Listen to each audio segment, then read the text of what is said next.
உன்னை பார்க்கிறார், என்னை பார்க்கிறார். வேதம் சொல்லுது எதுக்காக இவன் யெகூ அபிஷேகம் பண்றார். வாசிங்க அடுத்து. நான் என் ஊழியக்காரராகிய தீர்க்கதரிசிகளின் இரத்த பழியையும் கர்த்தருடைய சகல ஊழியக்காரரின் இரத்த பழியையும் யேசபேலின் கையிலே வாங்கும்படிக்கு நீ உன் ஆண்டவனாகிய ஆகாபின் குடும்பத்தை அழித்துவிட கடவாய். ஆகாபின் குடும்பம் எல்லாம் அழியும்படிக்கு நான் ஆகாபுக்கு சுவரில் நீர் விடும் ஒரு நாய் முதலாய். பாத்தீங்கன்னா அந்த யேசபேல் நாவி இப்போ 1ஆம் தேதி சொன்னேன், இந்த வருஷத்தில் இது பயங்கரமாக நான் சொன்னேன். அது நாக்கை நீட்டிட்டு ரத்தம் சுட்டா நீங்கள் ஒன்றை பாருங்கள், குறிப்பு எழுதி வச்சுருந்தா பாருங்கள். இந்த பயங்கரமான இந்த சம்பவத்தை எல்லாம் 1ஆம் தேதி சொன்னேன் நான். அப்போ என்ன அர்த்தம்னா எங்கே பார்த்தாலும் விபத்து, பயங்கரமான கொலை, இது வரைக்கும் நம்ம உண்மையாக ரொம்ப திகைக்கிற காரியம் நடக்குது. அப்போ அதை அழிக்கும்படிக்கு அந்த ஆவிகள் என் ஜனங்களை வசியப்படுத்தி வச்சிருக்கு, அந்த ஜனங்களை பிடித்து வைத்திருக்குது. இச்சையிலே, பாவத்திலே, விபச்சாரத்திலே, குடியிலே, வேசித்தனத்திலே, விக்கிரக ஆராதனையில எதையோ கெட்டியா பிடிச்சு வச்சிருக்குது. அதனால யெகூ உன்னை நான் அபிஷேகம் பண்ணுகிறேன், இந்த எல்லாம் அழிச்சு போடணும். நீங்க நம்மெல்லாம் கத்தி எத்தினா போய் சண்டை போட முடியும்? முட்டி முழங்கால் யுத்தம், கைகளை தட்டி தேவன் முழங்கால் யுத்தம் அந்த ரங்கத்திலே. ஆண்டவரே நான் சொல்றேன், தெளிவா சொல்றேன், உண்மையா சொல்றேன், நீ உன் கிராமத்தில் இருக்கிறனா, உன் கிராமத்தில் நீ இருந்தா உன்னை ஒரே ஆளால உன் கிராமமே ரட்சிக்கப்படணும். ஐயா அதுங்க நான் சொன்னா கேட்க மாட்டாங்க, கேட்க கட்டி போட்டோம். நீ அந்த ரங்கத்தில் போய் கண்ணீர் விட்டு கதறிப்பாரு, கையை நீட்டுறாரா இல்லையா பாரு. என் பகுதியில் நான் ஒருவன் தான் கிறிஸ்துவனாக மாறினேன், அந்த பகுதியில் ஏற்கனவே இருக்கிற கிறிஸ்துவங்க இல்லை, நான் இந்த இருக்கிற கிறிஸ்துவம் உண்மையாக சொல்கிறேன், என் பகுதியே மாறி இருக்கிறது. கரங்களை தட்டி தேவன்மை, என் பகுதியே மாறி இருக்கிறது. அப்போ எதுக்காக உனக்கு அது அபிஷேகம் என்ற கிரீடம்? இந்த ஆவிகள் செயல்படுகிறது. இந்த யேசபேலின் ஆவிகள், விபச்சாரத்தின் ஆவிகள், வேசித்தனது, கொலைக்கார ஆவி, இது எங்கேயுமே வரும். நீ அசட்டியா இருப்பாயானா உன் பிள்ளை கிட்ட வரும், உன் கணவன் கிட்ட வரும், வீட்டுக்குள்ள வரும். காரணம் அதுக்கு நீ தான் கதவை திறந்து வச்சு இருக்கிற. என்ன அர்த்தம்? ஜபம் பண்ணாமல் இருக்கிற, மற்றவங்களுக்காக கண்ணீர் விடாமல் இருக்கிற, மற்றவங்களுக்காக. எதுக்காக கர்த்தருடைய ஆவியானவர் அபிஷேகம் பண்ணார்? ஏசாயா 61:1 வாசிக்கலாமா? தேவனுடைய ஆவியானவர் என்மேல் இருக்கிறார், சிறுமைப்பட்டவர்களுக்கு சுவிசேஷத்தை அறிவிக்க கர்த்தர் என்னை அபிஷேகம் பண்ணினார். இருதயம் நொறுங்குண்டவர்களுக்கு காயம் கட்டுதலையும், சிறைப்பட்டவர்களுக்கு விடுதலையும், கட்டுண்டவர்களுக்கு கட்டவிழ்த்தலை கூறவும் கர்த்தருடைய அனுக்கிரக வருஷத்தை நம்முடைய தேவன் நீதியை சரிக்கட்டும் நாளையும் கூறவும் சொல்லும். போதும் பாருங்க, சிறைப்பட்டவங்களை விடுதலை ஆக்கணும். ஆமா, உன் சொந்தங்களோ, உங்க அண்ணன் தம்பியோ, இல்லை உங்க உறவுகளோ, ஏன் உங்க கணவனோ, இல்லை உன் பிள்ளையோ எந்த பாவத்திலேயாவது ஒருவன் மாட்டி இருப்பானால் அவனுக்கு நிச்சயமா சொல்லுகிற நரகம்தான். அந்த நரகத்துக்கு போகிற ஆத்துமக்களை மீட்டெடுக்க உன் கண்ணீர் தான். உண்மையில் அந்த கண்ணீருக்கு எவ்வளவு பவர் தெரியுமா? உன் கண்ணீருக்கு எவ்வளவு வல்லமை இருக்கு தெரியுமா? நீ முழங்கால் படிட்டு ஒரு சொட்டு விட்டு பாரு, ஆண்டவர் பயங்கரமா இறங்கி வருவார். நீ எந்த ஆத்துமாவுக்காக கண்ணீர் வெடியும், எல்லா ஜனங்களும் அவருடைய ஆத்துமா தான். எல்லாமே என் சகோதர அவங்க தெரியல, அவங்க கண்ணு திறக்கணும். உன் கண்ணீர், உன் ஜெபம், ஆண்டவர் உன்னை அபிஷேகம் பண்ணி இருக்கிறார். ஆனா இன்னைக்கு நீங்களும் நானும் என்னவா இருக்கிறோம்? இந்த மோர்தேகாய் ஆண்டவரை உயர்த்தினார், அந்த சூசான் நகரத்திலே மகிழ்ச்சி உண்டானது, ஆர்ப்பரித்தார்கள்.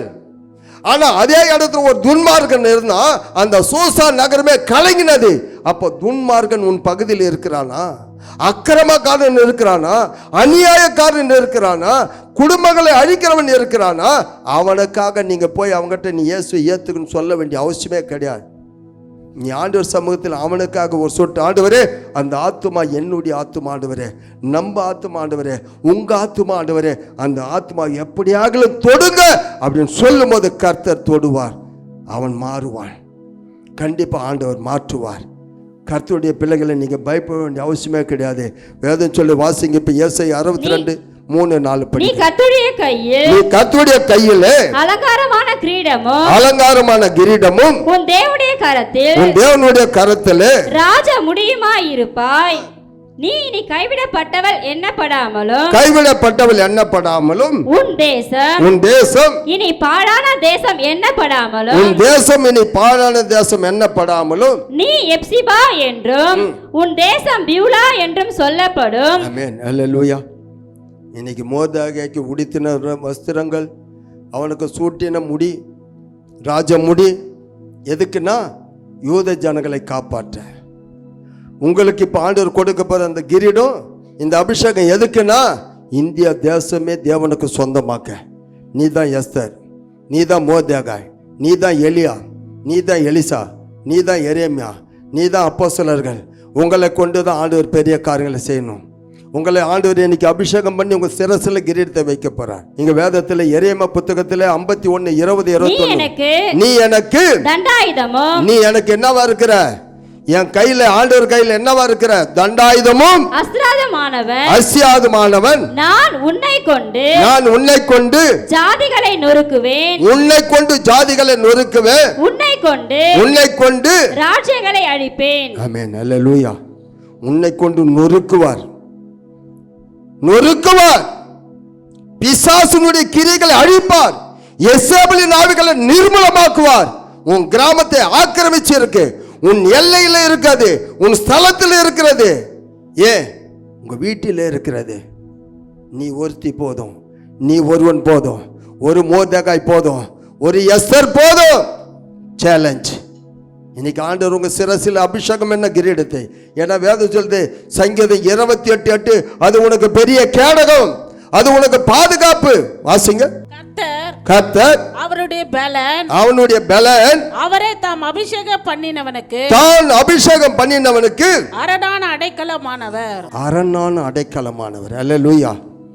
இப்ப நீங்க யாரெல்லாம் அவமானத்திலே, பாடுகளில், நிந்தைகளில், வறுமையிலே, கஷ்டத்தில், வியாதியிலே, கடன் தொல்லையில், அந்த வறுமையில் இருக்கும் போது கூட தேசத்திற்காக ஜனங்களுக்காக கண்ணீர் விட்டு ஜெபம் பண்ணது உண்மையாக இருக்குமானால் இன்னைக்கு ஆண்டவர் உங்களுக்கு அந்த கிரீடத்தை சிரசு அதை கொடுத்த பிறகு, எப்பவுமே வசதி இல்லாத போது நான் கூட சரி, எனக்கு ஒன்றுமே இல்லை, வறுமையில் இருக்கும் போதே நான் இவ்வளோ கஷ்டப்பட்டு ஆத்துமாக்களுக்காக கதறேன்.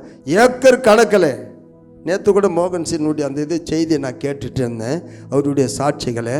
அவர் அந்த செய்தியில் சொல்கிறாரு, எனக்கு ஆண்டவர் ஒரே ஒரு மனுஷனை கொண்டு 100 ஏக்கர் நிலத்தை கொடுத்தார் அப்படின்னார். நேற்று தான் கேட்டேன் நான். அதுக்கு முன்னே கூட கேட்டு இருக்கிறேன். நேற்று ரொம்ப டீட்டெயிலாக சொன்னார். 100 ஏக்கர் நிலம் எப்படி கொடுத்தாரு, என்ன பண்ணார், அது ஜபமலையை மாற்றி இருக்கிறேன்னு சொல்லி இருக்கிறார். அதற்குண்டான எல்லா வசதிகளும் கட்டிடங்களை கட்டியிருக்கிறேன். அப்போ எனக்கு கூட ஆண்டவர் பல ஏக்கர் நிலங்களை கொடுக்கும்போது உண்மையாக சொல்கிறேன், இதை விட இன்னும் பயங்கரமான ஊழியங்கள் ஆண்டவர் செய்வார். அல்லேலூயா. மோர்தேகாய் வாசலில் இருக்கும் போதே ஆத்துமாக்களுக்காக உபாசம் பண்ணான். அவன் அரண்மனையில் அதிகாரியாக மாறின பிறகு சூசர் நகரமே ஆர்ப்பரித்தது, சந்தோஷப்பட்டது. அவன் கர்த்தருடைய பிள்ளையாக இருப்பதனால அவனை குறித்து எல்லாருக்கும் பயம் வந்தது. உன்னை குறித்து பயம் வரணும், உன்னை குறித்து எல்லாருக்கும் கலக்கம் வரணும், உன்னை குறித்து அநேகர் பயப்படணும். நிச்சயமா கர்த்தர் உன்னோடு கூட இருக்கிறான்னு சொல்லணும். அதனால் தேவனுடைய பிள்ளைகளை இன்னைக்கு ஆண்டவர் சொன்னார், என் கையில் இருக்கிற கிரீடம் இன்னைக்கு யாருக்கு? நீங்கள் எடுக்கிற உத்தரவாதம் ஏற்கனவே உடன்படிக்கை பண்ணி இருக்கிறார். நீ சொன்ன வார்த்தைகளை கொஞ்சம் யோசித்து பாரு. கடந்து வந்த பாதையில் நீ பட்ட பாடு, அவமானங்கள் உண்மையா இன்னைக்கு வரைக்கும் சகிச்சுட்டு இருக்கிறியா? சோதனை சகிச்சியா? பாடுகள் மத்தியில் நின்னியா? பின்வாங்கி போகாமல் இருந்தியா? மறுதளிக்காமல் இருந்தியா? ஆண்டவரை எனக்கு வேண்டவே வேண்டான்னு சொல்லிட்டியா? இன்னைக்கு எதையெல்லாம் நீ ஆண்டவருக்கு பிரியமில்லா ஒருவேளை அப்படி செஞ்சிருப்பனா ஒரு நிமிஷம், ஆண்டவரை என்னை மன்னிச்சிடுங்கப்பா. உண்மை உள்ளவன் என்று நம்பி இந்த ஊழியத்தை கொடுத்து இருக்கிறார். உண்மை உள்ளவன் என்று நம்பி நம்மளுக்கு இந்த ஜனங்களை கொடுத்து இருக்கிறார். ஒரு ஆத்துமா ஒரு மனுஷனுடைய வேலை. இப்போ மெடிக்கலில் ஒரு ஆய்வு நான் பார்த்தேன். ஒரு ஆய்வு அந்த மெடிக்கலில் ஒவ்வொரு காரியங்களை பார்த்தேன்னா, ஏன்னா ஒரு சகோதரி வந்து மெசேஜில் சொல்லினுக்கிறாங்க, 15 வயசு பையனுக்கு 2 கிட்னி ஃபெயிலியர் ஆகிட்டுக்குது. அந்த 2 கிட்னிக்கு பார்த்திங்கன்னா அவனுக்கு வந்து பார்த்தீங்கன்னா 15 வயசு தான். அவங்க பார்த்திங்கன்னா ஒரு நாளைக்கு 800 மில்லி தான் தண்ணி குடிக்கணுமா. எவ்வளோ? 800 மில்லி. அதில் வந்து சாம்பார், ரசம், எது சாப்பிட்றா அதில் எல்லாம் சேர்ந்து அந்த தண்ணி அதிகமாக கொஞ்சம் குடிச்சிட்டன்னா வாரத்துக்கு 2 முறை டைலைஸ் பண்ணணும் அவனுக்கு. அந்த டயலிஸ் பண்ணுறது ரொம்ப கொடுமையாக, ரொம்ப கஷ்டமாக, அவ்வளோ வேதனை, அதிகமாகவும் குடிக்க முடியாதான். ஆனால் நீங்கள் போய் தண்ணி குடிச்சிட்டு வரீங்க, ஒரு நாளைக்கு 1 லிட்டர் குடிக்கிறீங்க, ஜூஸு குடிக்கிறீங்க, என்னென்னவோ குடிக்கிறீங்க. உங்களுக்கு கிட்னி ஆண்டவர் நல்லா வச்சிருக்கிறார். அல்லேலூயா. புரியுதுங்களா? அந்த ஆய்வில் என்ன சொல்கிறாங்க, ஒரு மனுஷனுடைய விலை எவ்வளோ, ஒரு மனுஷனுடைய விலை எவ்வளோ ஐயா? ஐயா ஆரோன் ஐயா, ஒரு மனுஷனுக்கு எவ்வளோ ரேட்டு தெரில இல்லை? அப்போ அவங்க மெடிக்கலில் சொல்லியிருக்கிறாங்க. இப்போ மளிகை சாமானுக்கு ஒரு லிஸ்ட்டு எங்கள் மனைவி எழுதி கொடுப்பாங்க. மிளகா 1 கிலோ, தனியா 1 கிலோ, மஞ்சள் 200 அப்படின்னு எழுதுவாங்க. அந்த மாதிரி மெடிக்கலில் ஒரு லிஸ்ட்டு போட்டு இருக்கிறாங்க. ஒரு கிட்னி 50 லட்சம் ரூபாய், ஆர்ட்ரி இத்தனை லட்சம் ரூபாய். புரியுதுங்களா? கோடி கணக்கில் சில போட்டு இருக்கிறாங்க.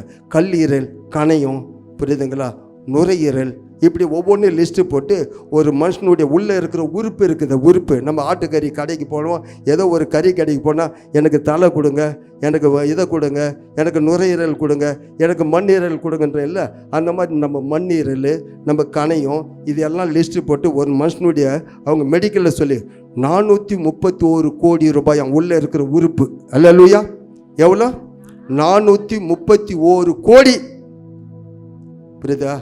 இது எல்லாம் நல்லா வச்சிருக்கிறாரு, ஆரோக்கியமாக இருக்கிறோம். ஆனால் மருத்துவமனையில் காலி ஆயிடுச்சு, அங்கே நுரையீரல் போயிடுச்சு. நுரையீரல் போனவங்க எத்தனையோ பேர், புரியுதுங்களா?